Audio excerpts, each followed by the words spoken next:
So welcome to the next edition of the Rare Business Podcast. Today I have with me Maurice Pentel, who is, let me get this right, well, he's a bit of a luminary in the CX, customer experience and service sort of space, and also heads up an organisation called CXFO, which he will tell us more about. But hi Maurice, how are you doing? I'm very well, Adrian. Thank you for inviting me on today. You're very welcome. Now, so for the benefit of our listeners and readers, can you tell us a bit about you and a bit about the work that you do? So I started out in customer experience a very long time ago, looking at the relationship between the citizen and the state in the late 1970s. For the newly minted Thatcher government acolytes who wanted someone to try and describe stuff, which never really got off the drawing board, I have to say. And I, through my career, had a variety of roles involving customer experience, to the point where I was delivering one customer experience project, and I thought, this really isn't good customer experience, and what I want to do is I want to set up on my own. And so I started my own agency, effectively, and I started a thing called the Customer Experience Foundation, which is now just called CXFO. Okay. And so what sort of work do you do with the organisation? And also, I know it's cxfo.org.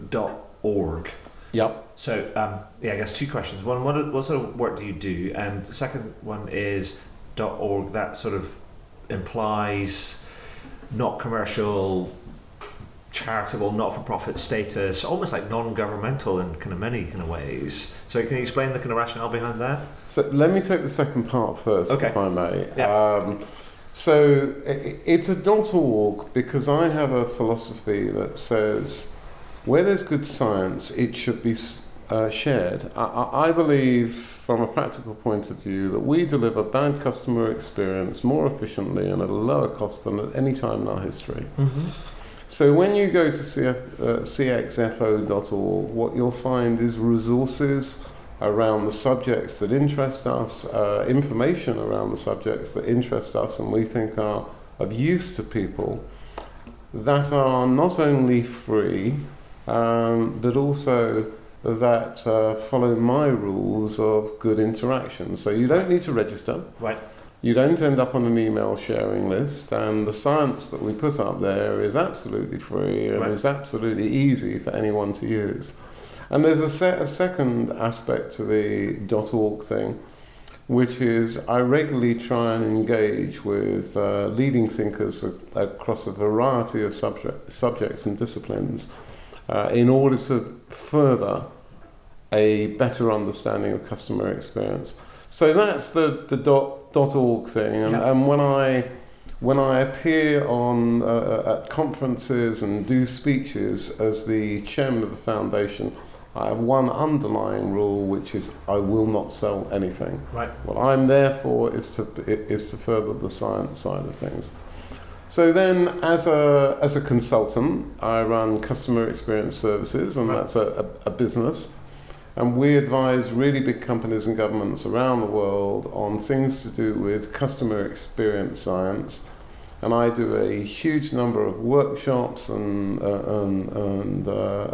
various kinds of interactions, ranging from how do you deal with certain cultural issues in particular countries, through to how do you do advanced customer journey mapping, through to how do you explain things to colleagues and to customers when things go wrong and when you need to create change. Okay. So they sort of appear to be linked together because there's me at the heart of it.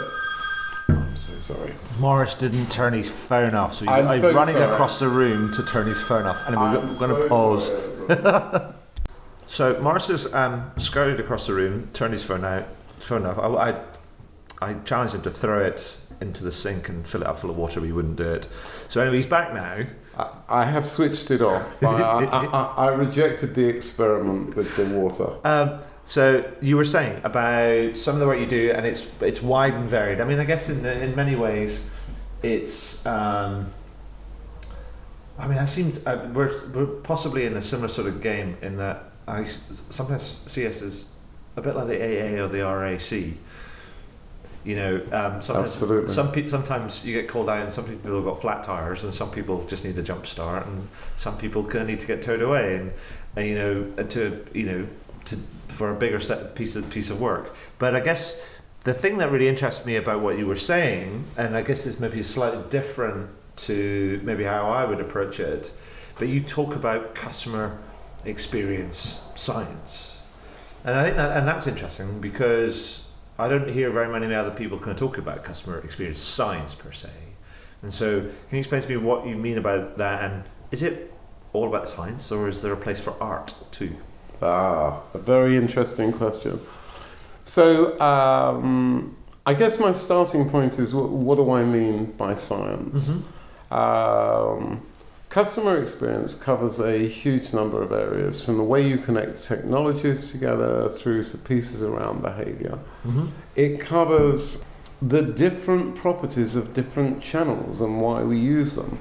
A text interaction is something that's appropriate under certain circumstances, but under other circumstances, a face-to-face or a video interaction is the most appropriate thing to do. Sometimes it's self-service, and those are just one side of it.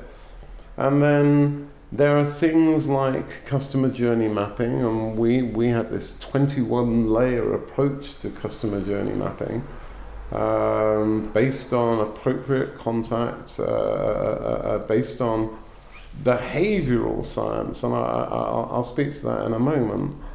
So through to the design of the actual experience and the piece that you describe as magic, as art. Magic. And to some extent there's an element of magic. And what I mean by an element of magic, again, I'll come back to that piece. So in terms of science, there are the technology sciences, and I think we're very good at those, but I think we often allow the technology sciences to guide our overall thinking. There are the strategy and tactical sciences, and I think in terms of those we're pretty poor. And then there are the behavioural sciences, where robust work has been done on behaviour for the last 50 years, in accredited institutions around the world that business ignores. Mm-hmm. And so I think in terms of the sciences, trying to get over the idea that there should be some discipline to that is something that I'm very strongly focused on, and is why we're looking to run more educational programs that actually focus on behavior, technology, people, and experience, Sure. and actually flesh that piece out. Yeah. But then in terms of, is experience art, and is there such a thing as experience magic?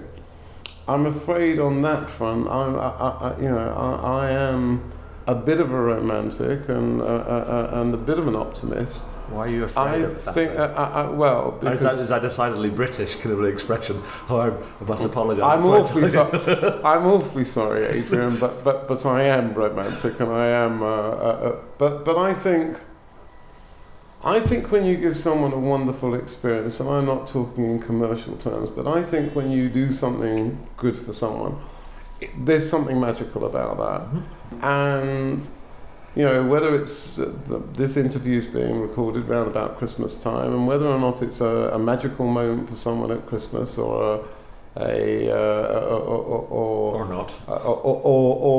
or a situation where you help someone through hopelessness or a particular challenge, the idea that you might inspire someone, or give them confidence, or give them some kind of change, is both scientifically important, because you're changing the chemical balance of their bodies with all kinds of different elements, through to the design of experience, but it's also pretty magical. As I travel around the world speaking, sometimes people say to me, wow, you've inspired me to go back and think in a different way. And to me, that's magic. Sure. So, I'm both hard discipline and a little bit romantic. I think there's room for all of this in customer experience. I think what's interesting is that because you talked about the technology and then the vision strategy piece and then the behavioural side. So it's almost like the technology of technological sciences, and that's the science of like ones and zeros. Absolutely. And electrical currents and things. And then you have the behavioural sciences, and that's the technology, that's organic technology. Yes. In many ways. And then there's this bit in the middle which is about sort of ideas and about the right way to go and about directions and everything. So like the cloud that sits in between the two of them. And maybe that's the art. I think that is the art, but I also think that's the space where we're most lazy. I think that's the area where we think, oh, it's too complicated. And I think that what we don't do... Why is it too complicated? Is it because it's like there's not enough... Do we fear that it's too complicated because there's not enough that we believe is certain, and therefore it's about taking a risk? And therefore, because it's less scientific, so I'm doing the inverted kind of quotes with my fingers there. So it feels less certain, therefore it's about plotting a path, and it's not kind of based on sort of necessarily about evidence, because it's about projecting into the future, and therefore it is almost about uncertainty and risk by definition. I think that's there's an element of that. I think there are a couple of pieces to that. So firstly, our immediate history in terms of commercial organisations and the way in which the world has worked has been about predefined processes with very clear activities in order to refine them, and there I'm talking about things like Six Sigma and all the way back to Prince, and I'm old enough to remember the ones before that. And I think that BS 5750 and absolutely. How back do you want to go? Now you've impressed me with your memory. So I think that there is a piece around that, and I think that our love of technology in the technology era means that predictable outcomes are a huge thing. But I also think there is a piece around the description of human emotion, the description of behavioural outcomes, where we've struggled. Our standard is how angry is angry, and if you can't describe how angry someone is to a colleague, then how do you know what you're doing about it? But surely there's a bigger point which says they're just angry, and some people tend to be more angry than others because that's just kind of how they are. And if somebody's angry, then the level is kind of irrelevant. Actually, you should just do something about it or not. And in that, you've walked straight into the trap. It's having that debate and being able to have that debate in an organisation that is the piece that I think we do so badly. Right. Okay. And it's that piece that says, oh, all this emotion stuff, all of this behaviour stuff's too complicated. But I have a problem with the conditionality that's going to, or rather, one of the tracks that we're going down is almost applying a conditionality to levels of emotional response. But that in of itself is dependent on the person. I agree with you, and we do have a serious problem in terms of that.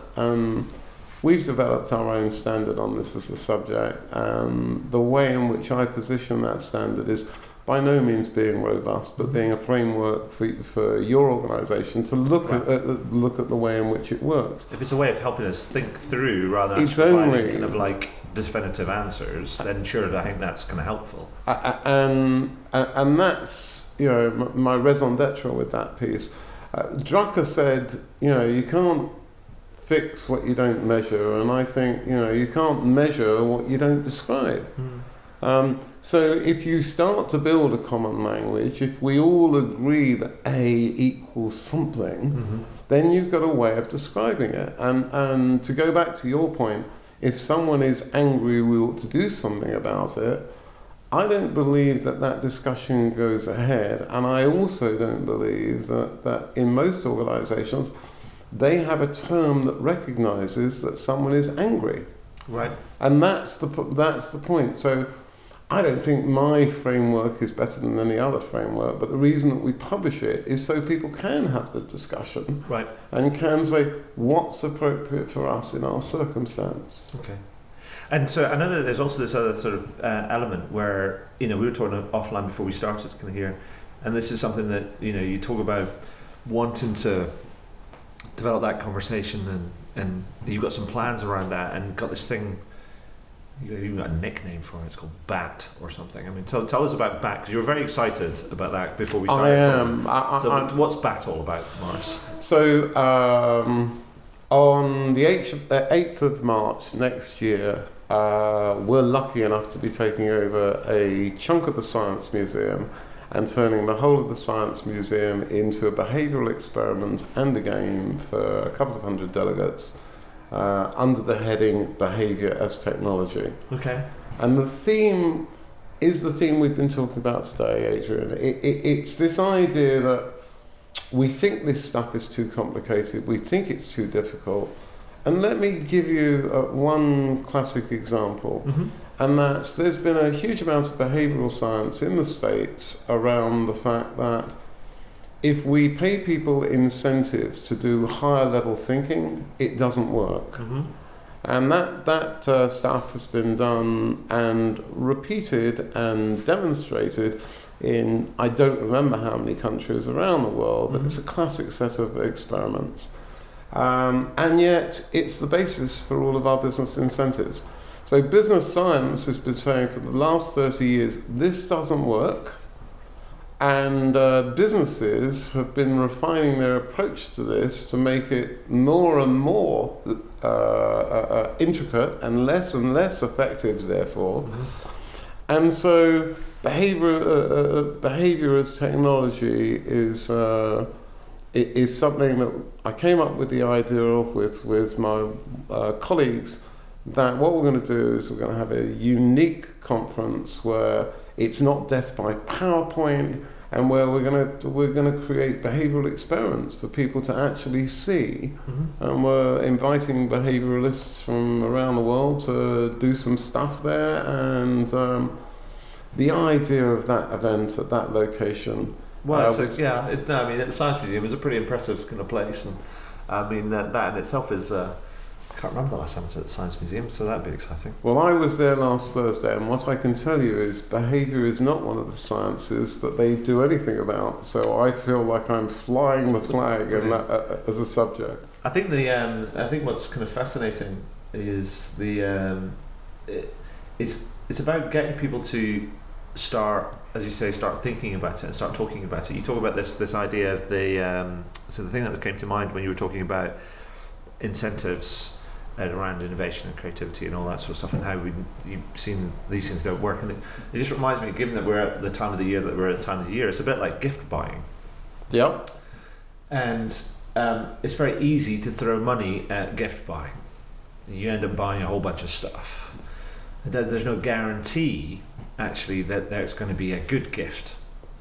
Yeah. Because actually, a good gift, I would suggest, a gift that gets used and gets remembered and with fondness, is something that takes time and effort. I mean, not a lot of time, but at least a big lump of thoughtfulness.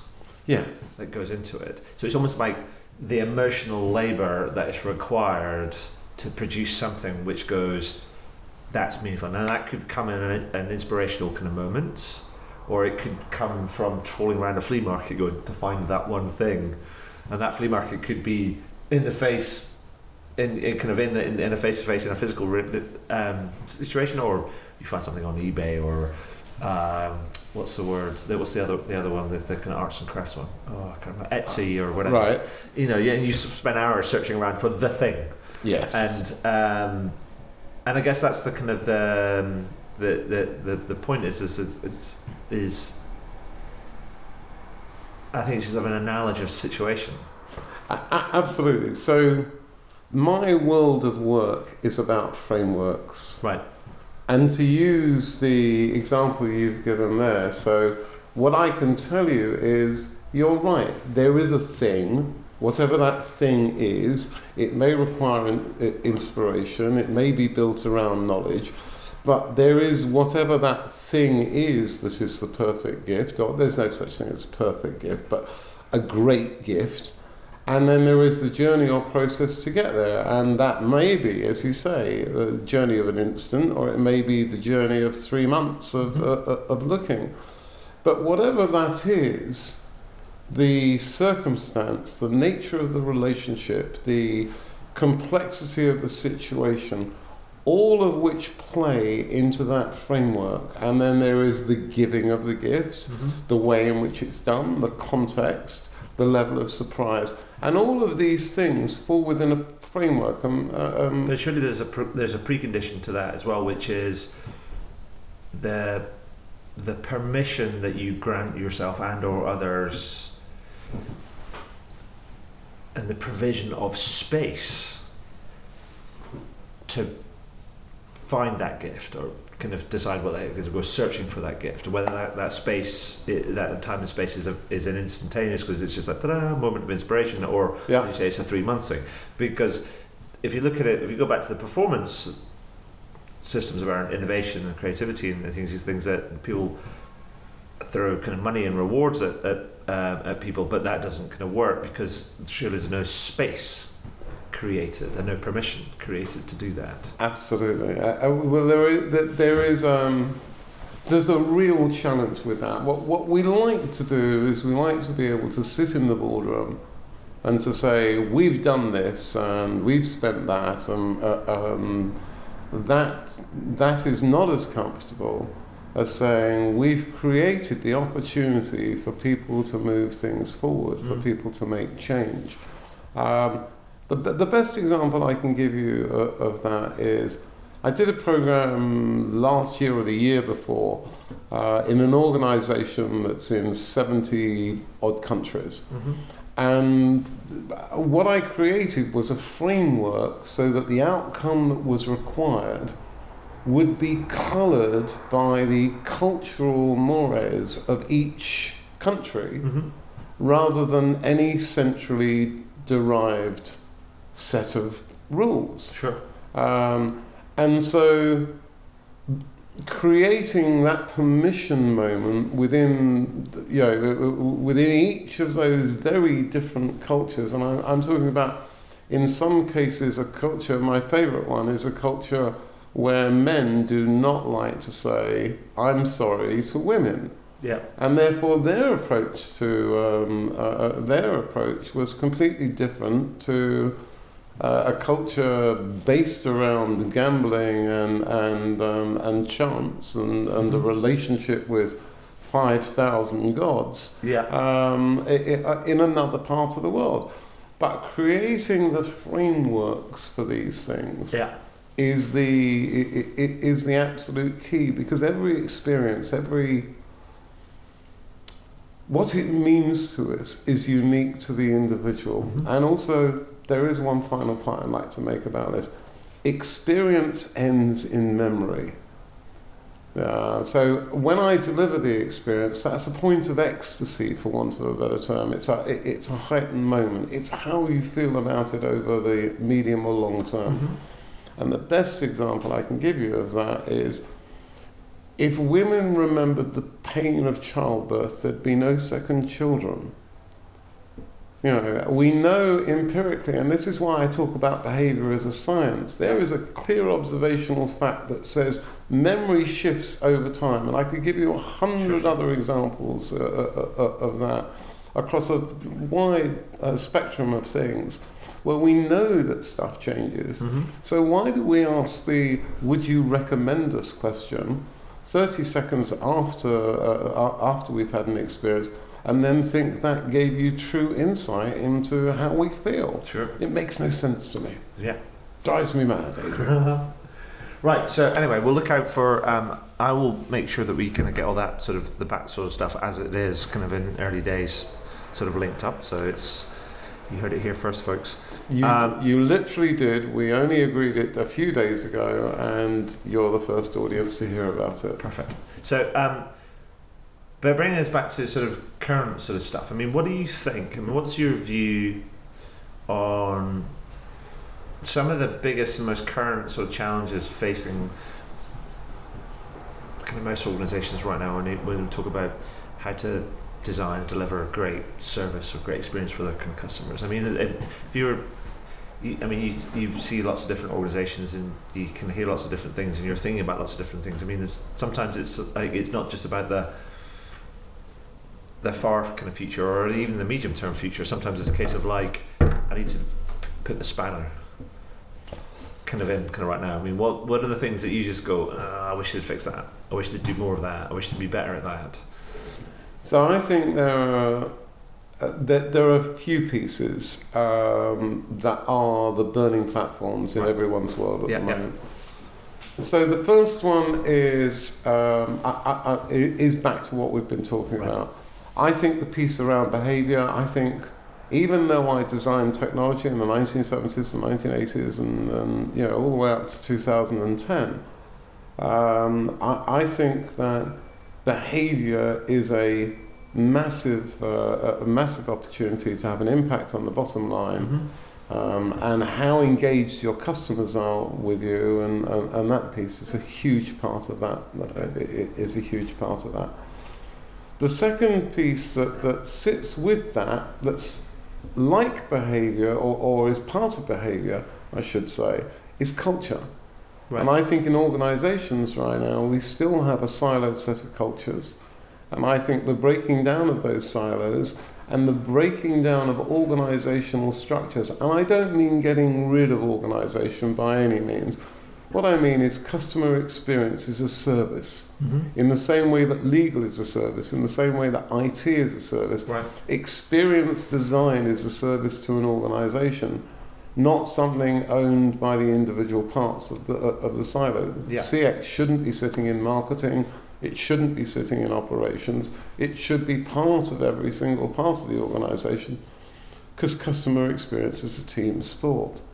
And then I think there is another two big challenges. So the first is technology is all merging together. I no longer have a single experience on a single platform. I'm able to do email on my phone, I'm able to do email on my tablet, I'm able to bring together everything from my television watching through to my work stuff on any device, and we call that platform independent experience, because I love a good I love a good buzzword. But this idea around my pie and the fact that all of this stuff is coming together has empowered customers in a way that never existed in the past. They are better informed, they're more adaptable, they've got better technology than the organisation can cope with. So I think that's a bit of a challenge when I'm... So in that, so I think there's do you think within that there is people talk about, you're talking about platform independent experience, and then from an organisational standpoint we had multi-channel, we had omni-channel, and I think we're now into kind of opti-channel, blah blah blah. I don't know where we're at now. But I guess my point is that if we accept the fact that customers are enabled, making kind of choices, doing their own things, in front of many firms, and many firms are trying to catch up. Now, is there not an argument that says actually trying to catch up is a hostage to fortune, and actually what many companies would be better placed doing is to go, it's not a multi-channel or an opti-channel or an omni-channel thing, it's this. And they take a stand and they go, you know what, your customers are over there, and if we keep chasing them, we're going to lose, and therefore we have to make a stand and go, this is what we are, this is how we do it, and you set your stall out, and you get great at doing a limited amount rather than trying to get average at doing everything. I think there is as a contrary sort of... So I think they're not they're not contrary. I think there are two pieces. So the first one is, I think trying to chase your customers onto every single platform is ludicrous and a silly idea. And I know a lot of organizations are doing it, but I also think under that heading, that experimenting with the channels that customers are using and learning how to build different ways into your customer relationships is a really important thing. But I think that piece is to some extent taking care of itself, because my ability to integrate WhatsApp, Facebook Messenger, and a whole host of other things is becoming easier and easier. Mm-hmm. So that's by no means the total side of it. But doing stuff well and providing your customers with an experience that they want, I think that's customer experience 101. And I think doing 20 different channels badly is where most organizations think that they want to get to. Mm-hmm. And I think that's an erroneous and foolish. I mean, because I think it's fascinating. We talk about, many people laud Amazon for its service and experience, and yet if you have a question for them, it's pretty much by email. Yeah, you can find their phone number if you try really hard, and they will pick up the phone. But they go, it's this, and that's it. And I struggle with that as an approach. Yeah, well, I'm just going to say that's kind of an interesting kind of thing, because actually, if you look at kind of some of the sort of the leaders that are out there in this space, you know, these kind of pounds of, you know, the names that always kind of come about, I look at them and just go, they are generally a very simple approach. They do, but I find that most of those leaders fail in other areas. So people talk about Apple. Uh-huh. All right, try and organise an appointment with Apple, and you're heading down the road to, you know, it's a fool's errand. Trying to get hold of Amazon, you're right. It's a Don Quixote moment. The number is out there, but you know, you actually actively have to go and find it. But they're pretty good on email, though. They're pretty good on email. In fact, they're actually pretty excellent on email, generally. I agree. I also think that there are some organisations who pioneer a really good approach to web chat. Mm-hmm. But this goes back to my view of the science piece. Mm-hmm. So if I have a problem, what I most want to do is to communicate instantly with someone who is free of process in a free-form fashion, because I don't understand your process. I want to express my problem. Mm-hmm. And I know that because I understand the science of that, and the science of that doesn't go away. So what I would say is that although I think that Amazon, in terms of the sales process, the display process of the products, and all of those pieces, does an absolutely amazing job, which is why they're so successful. When it comes to some of the other pieces, their approach, from my point of view as an expert in the field, I don't really think I am, I think I'm still a novice, is that's not as good as it might be. Right. And that I would score that lower. Now, I'll give you one example, my pet peeve. So I'm with EE as a supplier, and I try and do something on the website, and then when that goes wrong, I end up having to phone EE, and the first thing that happens is they tell me, welcome to EE, Britain's fastest telephone network, or 4G network, or whatever it is. This is not the moment to be smug with me. And I think that it's that basic stuff that these leaders who you're talking about, who are really excellent in one thing and then don't do enough or well enough with at the other stuff. When I have a problem, I want a human as soon as is possible. Mm-hmm. And the longer it takes to get me to that human, the bigger the problem is in my mind, the bigger the emotional cadence of that problem is, the more difficult I am to deal with. And that, to me, is customer experience science 101. Yeah. So, I think that's why I'm always banging on about the science piece, because I think there are people who do some things really, really well and they lead the market. Sure. But I hate the way that these same few organisations are endlessly trotted out as the perfect example of experience, when no one's perfect and all of us are learning, and all of us are learning all the time. Yeah. So I have a view where I think it's that I'm an admirer of simplicity. I mean real simplicity, and because I think it takes bravery, it takes courage. I think as human beings we're generally not very good at eliminating things, making choices around sort of saying yes to that, no to that, etc., etc., which plays into your behavioural kind of piece. And therefore, rightly or wrongly, I'm a fan of people that have gone, pare things down and going, this is what it is. And always trot out, this is the value proposition. This is our service, our experience kind of value proposition. Yeah. This is our stall. Here we are. We're not trying to please all the people all of the time. We're just doing our thing, and we're going to do it so well, it's going to stand out. So I admire that as an approach. As do I. And I think yes, there's some people that fit into that kind of mold, and some people that aspire to that. And I think it's when you have got so many companies that are talking about, well, everybody wants to be a leader. You go, like, mathematically that's not possible. But actually, leading can be relative. And I think that's kind of the interesting thing, is that there's still too many companies that are trying to please all of the people all the time.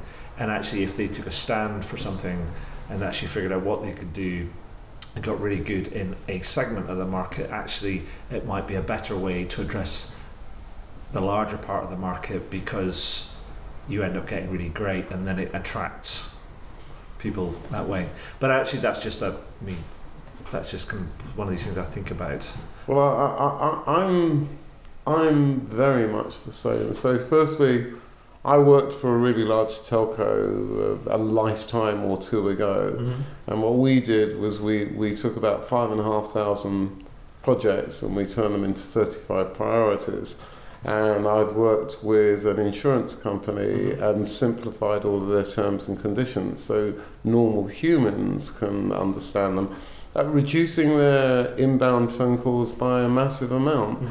I believe simplicity is the absolute key, which is why we publish the stuff that we do, to provide a way of simplifying down. Because I think if you do one thing well, then you can maybe add something to that and add another thing later.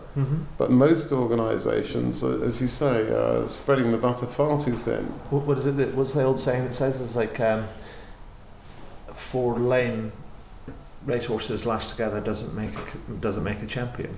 No, absolutely, and that's where I see most organisations. Their thinking is, everyone else is in this, and therefore we need to be there. But delivering 20 things badly rather than one thing well. Right. So we've mused on that for a while. So I'm just keeping an eye on time, Morris, and I just thought what I'd do is I want to turn the tables a little bit and ask you, because I wrote a book earlier this year called How to Wow. It's a very good book, ladies and gentlemen, and I hope you read it. Thank you very much. You're very kind. So one of the things I've been doing on the back of all these interviews, so I turn the tables towards the end and just to say, to get it's like my ongoing piece of research, market research, is to say, well, I talk about wow, service and experience, but what I'm interested in doing is getting your take on what does wow, service or experience mean to you, and what do you think companies should be doing more of to deliver that? So I think, first of all, I think the stuff on wow experience in the book is really interesting, and you have me absolutely buzzing and thinking about it, and I'm not sure that I know as much as I thought I did before I started reading it, which is, that's a great experience in itself. Thank you. I think there are some pieces there. The first is, when we talk about wow experience, I think sometimes we're blinded in the headlights. The reality is, in most customer relationships, there are more opportunities to be unhappy. Mm-hmm. When things work well, we don't notice them. The parcel delivered on time is not news to us. It's the parcel that's delivered outside our expectation that gives us a problem, and that's the one that we're going to comment on. Sure. People do not tweet the ATM was working for the 100th time in 100 days, because we expect things to work. So there's a piece around actually the wow experience to some extent in a relationship could be argued to be just getting stuff right. But I know that's not where this conversation's going. Well, it can be, because I actually am a great believer in that. Is like, shut up about and it's a bit like going, shut up and forget about all the shiny baubles and the chocolates on pillows and everything else, and just be brilliant at the basics. I absolutely agree with that, and I think if you want to deliver a wow experience, then dealing with the basics is a really important thing. The second thing is, actually, before I go on to the second thing, what I'd like to do is to give you a little bit of an example from the hotel trade. Mm-hmm. So I've done work on the future of the hotel experience for a big hotel chain. And I go to all these hotels, and they spend a huge amount on the buildings, a huge amount on the training of the staff, the uniforms, the restaurants, and all the other stuff. And then they serve me the cheapest coffee on the planet, and they a really poor breakfast. And I think, that what they're doing is they're devaluing their interest and their expenditure and all the other stuff. So it's not just about getting things right. It's also about being consistent in your approach. Mm-hmm. And when I say consistent, I mean consistent with your brand value. Mm-hmm. Yeah. So that's one side of it. And then in terms of what delivers a real wow, well, you need an expectation model. Mm-hmm. So a wow is fundamentally, and again, I'm only talking about the basic science of it, as something that's either a surprise or outside of initial expectation that is relevant to somebody. So if we go back to what you were talking about before in terms of the Christmas gift, a wow is a gift or a moment of generosity or an act of kindness or even a human connection. Mm-hmm. Now, if you want to deliver wow moments, then what I could say at the most basic is empower your front line. Mm-hmm. Because too few organisations have empowered front lines, and providing someone with an emotionally engaging experience might be the only wow you need to deliver. But of course, one could see that as being the cheapest wow you could deliver. So can I add an addendum to that? Can we move average handling time from the target column into the measure column? Absolutely. Absolutely. And I think that then the second thing is, if you want to wow your customers, stop designing experiences around process. Mm-hmm. and start designing processes around experience, because most are historically built, mm-hmm. where what we're really doing is covering the cracks of that process. So that's another thing. And then the final thing in terms of how you deliver wow moments is you look at lifetime value and you look at the impact on your reputation. So the thing about lifetime value is it's not a short-term metric, but it does give you the opportunity to play financially with what a wow might cost you, and what that impacts on the bottom line. Mm-hmm. And then the final piece on this is, we know that the majority of people traveling will go to TripAdvisor or one of these other sites and see what people say. So customer service is now your number one means of converting prospects into actual customers in terms of the marketing process. So giving people that wow is not only important in terms of how your relationship works with them, but also as a means to develop brand, to do marketing and all of those things. So when you put those together with the other financials around this, and when you think about it in terms of the mechanics, and it is just about giving them some unexpected gift. And it doesn't matter if it's the peppermints in the box that comes with the odd Amazon thing, or if it's there's a wonderful story about a hotel chain, and I forget which one off the top of my head, but for a disabled customer who was staying in a hotel for an anniversary, they actually built a ramp onto the beach so him and his other half could have dinner on the beach, and that involved a huge amount of work. It wasn't something that they asked for, but the hotel chain, and I think it's the Ritz-Carlton now I think about it, just went ahead and did this thing. It was an unexpected surprise. And the other wonderful thing about this is that's not written in a manual anywhere. No. That's about encouraging your people to do it. Perfect. So my final point would be, your frontline staff will know how to create a wow moment. Get out of their way and let them do it. Fantastic, thank you. And thank you, that's brilliant, and I couldn't agree more. So that brings me to my last question that I always ask at the end of these interviews, and that is this. Is there anything that you would like to shamelessly plug, Maurice? I think there's two things, Adrian, I'd like to shamelessly plug. The first is, being British, I'll apologise for that in advance. The first thing is, go visit cxfo.org. You'll see an emotional model piece, you'll see a customer experience maturity set of drawings.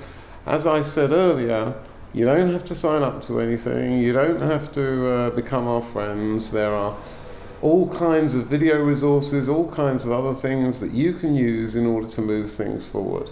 So that's the first thing. Okay. And then the second thing is you'll also find a space there to register interest, to get more information about Behaviour as a Technology Conference.